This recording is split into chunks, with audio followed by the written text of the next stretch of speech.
Hello, my name's Heather. I'm a 32-year-old woman. I've been married to my husband for 7 years before I recently divorced him. My husband, Xavier, and I met at this social event that was happening in our city. We ended up interacting as part of one of the many activities of the event and found out that we were compatible. We kept talking after the event, we texted a lot, and I quickly began falling in love with him. We began dating shortly after that. We dated for a good 3 years before deciding to tie the knot. Our wedding was and still is one of the happiest days of my life. If I had to describe our relationship, I would say that it was full of trust and love. There was nothing about Xavier that ever made me question it. I say that only because I had just come out of a bad relationship before I met Xavier. To have him around was amazing. He always had a way of making me feel good after a bad day. I sincerely thought we were going to last forever. We were very big on communication, and whenever we did have an argument, which happened very rarely, we would talk it out almost immediately after. Aside from our relationship, even our individual lives were going great. We were both working jobs that paid us really well. We were able to buy our dream house, and in general, we lived very comfortably. I had the perfect life, and I was super grateful that I got to live it. And then came the sudden and confusing events that changed my life when I figured them out. The first things that started disappearing around me were small things like maybe a sandwich that I had prepared for lunch or one of my handbags. The handbag was not a big deal because it wasn't one that I used frequently or one that had any sentimental value attached to it. I remember distinctly asking Xavier if he had any idea about where my things were going, and he would always get skittish and defensive. I remember thinking it was weird, but I let it go because the things that went missing were always replaceable and not of much value to me. Then came the more expensive small things that disappeared. It started off with these gorgeous pair of earrings that were from Majuri. I had bought them for myself after I got paid for the first time. Those earrings had cost about half my salary at that time, and now, while their value may have gone down, they were still pretty pricey. I went almost insane trying to find those pair of earrings. I knew they were missing because I had planned to wear them to a friend's party, and suddenly they weren't there. I turned Xavier and I's bedroom upside down trying to find it. I was a mess by the end of it. Xavier had walked into the room and gasped. "What happened here?" "I'm sorry, but oh my God, babe, are you okay?" There were these really pretty pair of earrings that I had bought for myself a long time ago that I can't seem to find. "Is it not in your jewelry box?" If it was, would I have turned this room into the aftermath of a tornado? Okay. Sorry, I'm just really sad and upset with myself for not being more careful about them. Look, why don't we get going to the party right now, but when we get back we'll search for them again. Put on another pair of earrings for now. I don't think we'll find them. I've looked everywhere. Maybe they're somewhere else. We'll look for it all over the house, even in the places that don't make sense. Yeah, okay. I don't have any hope, but it wouldn't hurt to try. That's my girl. Now, let's clean this up a little and get going.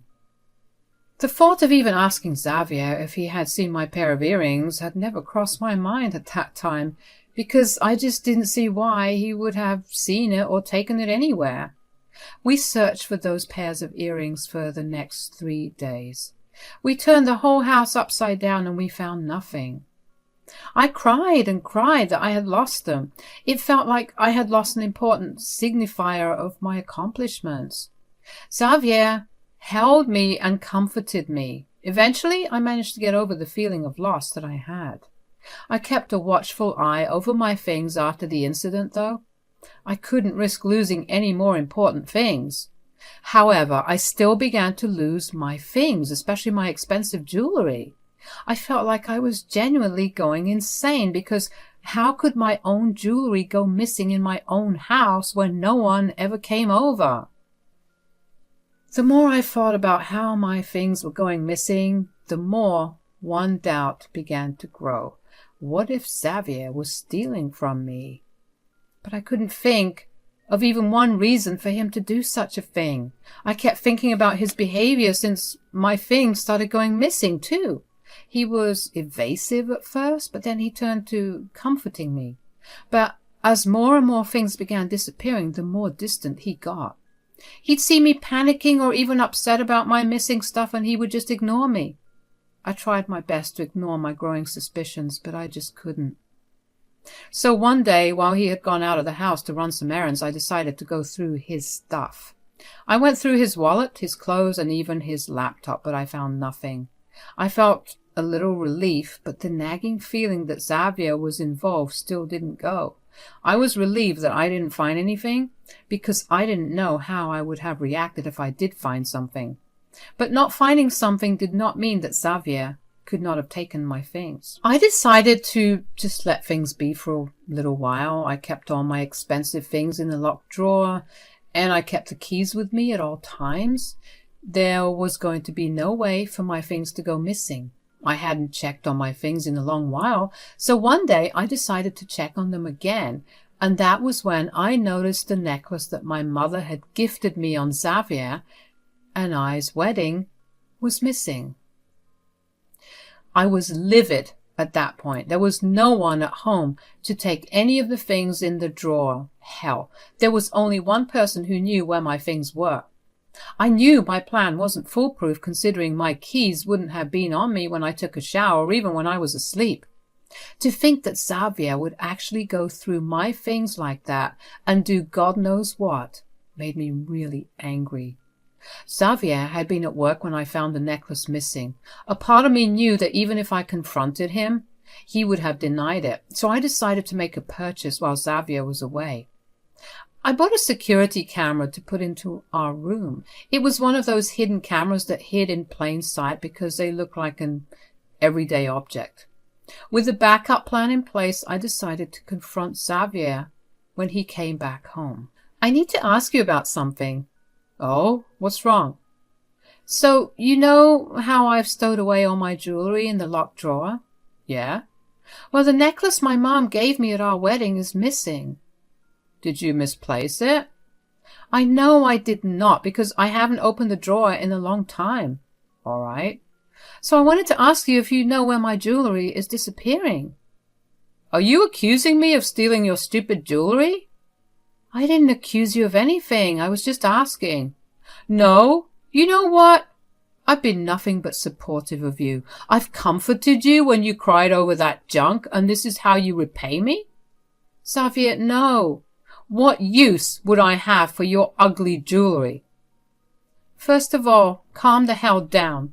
Secondly, stop insulting my jewelry. Lastly, I wasn't accusing you of anything. I just wanted to know if you knew anything about it. You're the only one who knows where my jewelry is, and you know where my keys are. All I'm hearing is that you're accusing me of stealing your stuff. I can't do this tonight. I'm going to a friend's house.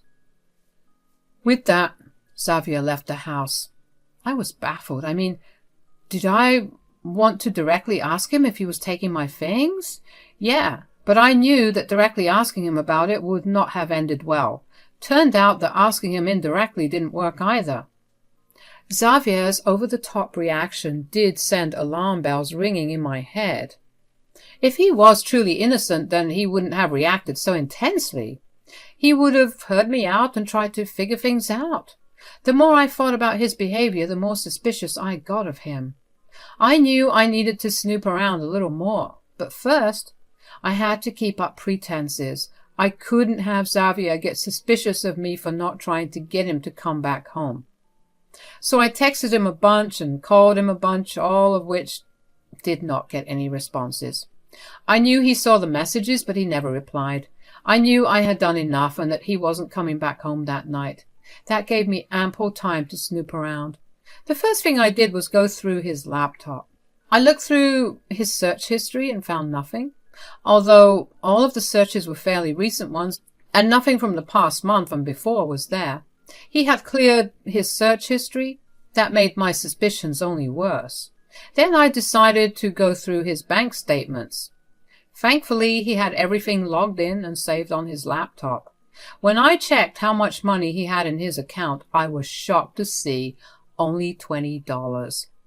Where could he have spent all his money? He had only just gotten paid a week ago. I felt my stomach drop when I went through his bank statements. I saw that he had made a huge transaction to some account. I tried to look into who the account belonged to, but I couldn't get very far with that. I felt sick and confused. I didn't know what was going on. What could Xavier possibly need so much money for? And who would he have sent it to? I decided to get my hands a little dirtier, and I called his mother, Polly, to find out. Heather, dear? Hello, how's it going? Hi, Polly. I need to ask you about something. Are you free to talk? Of course, honey. Tell me, what is it? I need you to keep whatever I ask between us only. You can't tell anyone a thing, including Xavier. All right, I won't. Although you're scaring me a little. I'm sorry, it's nothing scary. I'm just really confused and worried about Xavier. About Xavier? Why? So a lot of things have begun to go missing. We haven't had any guests over in months, and it's always been only Xavier and I at home. I know I could have misplaced them. That's why I placed them all in a locked drawer that I never opened. However, when I went to check on my things, the necklace my mother gifted me at our wedding was missing. So you think Xavier is doing something with your things? I don't know. I looked into his bank statements and he has essentially nothing in it. What? Yeah, and he only got paid a week ago. You know what? Now that you mention it, he has been asking me for some money these past few days. What? Why would he ask you for money? He told me that you guys were struggling, so I helped him out. I did find it odd that you never seemed to thank me. I'm only saying that because you thank me for even the littlest thing that I do for you, but I just let it go. Oh, Polly, we haven't been struggling at all. What is Xavier up to? I have no idea. I'm worried about him. See if you can find out any more information and keep me updated. I'll support you no matter what. Yes, I will. Thanks a lot, Polly. I couldn't believe what I had found out. Why was Xavier taking money from his mother and stealing my things? I knew that there was only one way to find out, and that was to catch him in the act. If I had the evidence, he would have no choice but to confess. I had to wait another 2 days until the camera arrived. So until then, I decided to hide the key in my drawer. The next thing I did was to withdraw some money and keep it in the drawer. I needed to see if he was willing to take money over the jewelry as well. I also decided to be a lot more alert with his things because Xavier wasn't smart enough to actually hide everything from me. I knew that he would slip up somewhere. Xavier did end up coming back home the next night after work. We didn't speak much, but I wasn't exactly worried about that at that moment. I needed to figure out what he had needed so much money for. And him not talking to me was the last thing I could have been worried about. The camera arrived on time, and I set it up the same night it arrived after Xavier had gone to sleep. I connected it to my phone so I could access the live feed at any point. I also made sure to keep it recording at all times because I would have needed proof if I did catch something. I only had to wait another day before I got all my proof. The next day, while I was at work, I got a notification of movement in the room. I watched the live footage and watched Xavier enter the room. He was supposed to be at work, and he only got an hour-long break. We lived 45 minutes away from his workplace, so there was no way he could go back in time, not to mention it wasn't even his lunchtime. I watched him curiously as he began to look around the room for something. Finally, he located my hiding place for the keys. He took it and quickly opened the drawer. I watched as his face shifted from confusion to awe as he saw the stack of money in the drawer. He looked around as if expecting me to show up all of a sudden before grabbing the cash and the most expensive Cartier bracelet from my drawer. Of course, I was panicking, but at the same time I was furious. So he had been the one that was doing it. I was disgusted by how he had been so quick to comfort me when he had been the reason I was crying to begin with. I knew at that moment that I didn't want to be with him any longer, and that I was going to get back at him for what he took from me and put me through. The first thing I did was to send Polly the video. It took less than 15 minutes for her to call me. "Oh my God, what is he doing?" I would also love to know. I'm so frustrated and furious at what I watched. You need to figure out what he's doing with the money and jewelry. At the same time, you need to get the police involved so you can at least get compensated for it. Are you sure you're okay with me calling the cops on him? Of course. He's my son, but he's also doing something wrong. He needs to be held accountable for what he's doing. If that means getting arrested, then so be it. All right, I'll get the cops involved, but before that, I'll go back home and I'll see what more I can find out about it. I really am sorry that Xavier has been stealing from you, though. You have nothing to apologize for. You're right. Xavier is an adult who's responsible for his own actions. You have no reason to apologize for him. I was honestly amazed by how Polly was the one who suggested getting the police involved. It must have taken a lot of courage for her to do that.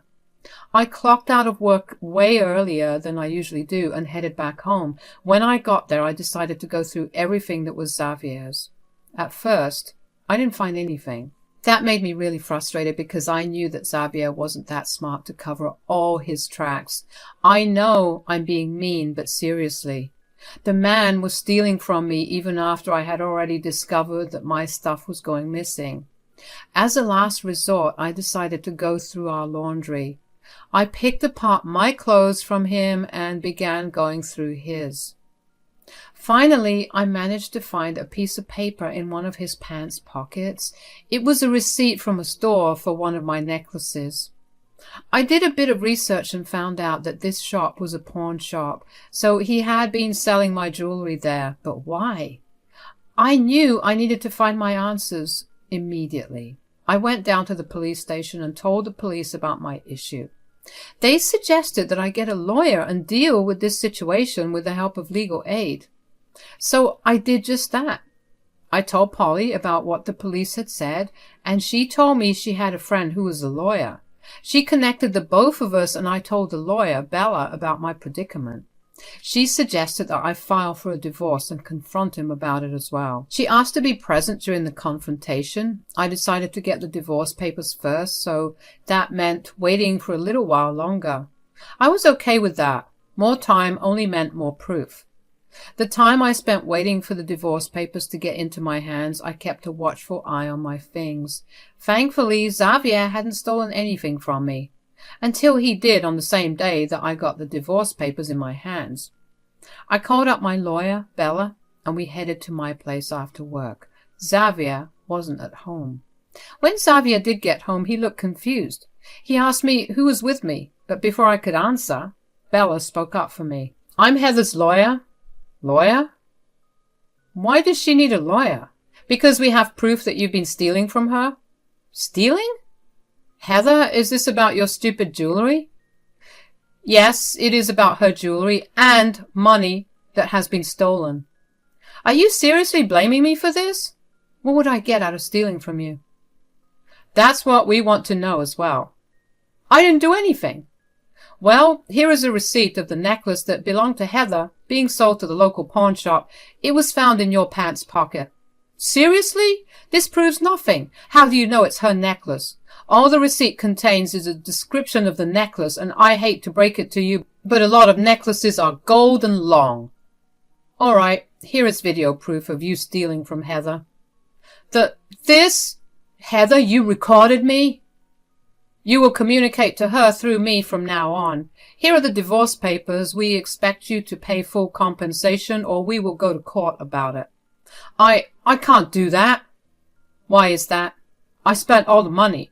"On what, exactly?" "I've been gambling. A friend of mine introduced it to me one day and I guess it kind of spiraled."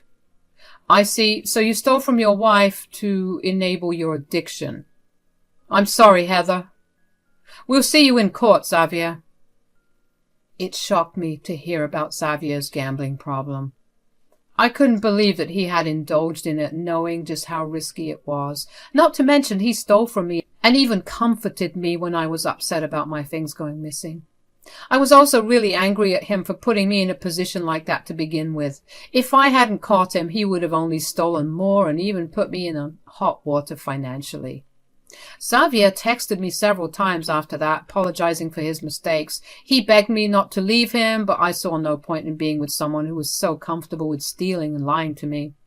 As per Bella's advice, I didn't respond to any of his texts. I just let Bella take control of everything that happened next. What happened next was nothing short of amazing. When presented in court, Xavier didn't deny anything. He tried to defend himself, but the judge was not sympathetic to him at all. She told him that he was lucky that all we were asking for was compensation in terms of more portion of joint assets instead of charging him with theft. We show the evidence of his admission via his texts. Since he stole so much from me, I was granted 80% of our joint assets and finances. Xavier looked like crap, but that was to be expected considering he had lost everything. It wasn't until much later that Polly told me about how bad Xavier's actual financial condition was. Turns out he had taken out several credit cards in his name to fund his gambling addiction. When he wasn't allowed to draw out more money or even get another credit card, that's when he resorted to stealing from me. He's gone back to living with Polly. She's giving him some time to get back on track before she'll ask him to start paying her rent. I do feel bad for him, but I can't ignore how he made me feel. I feel satisfied that I was able to find out and stop him before he hurt me even more financially. My life has been going on a steady upward steep. I will always miss the relationship with Xavier, but I know that I deserve so much better than that.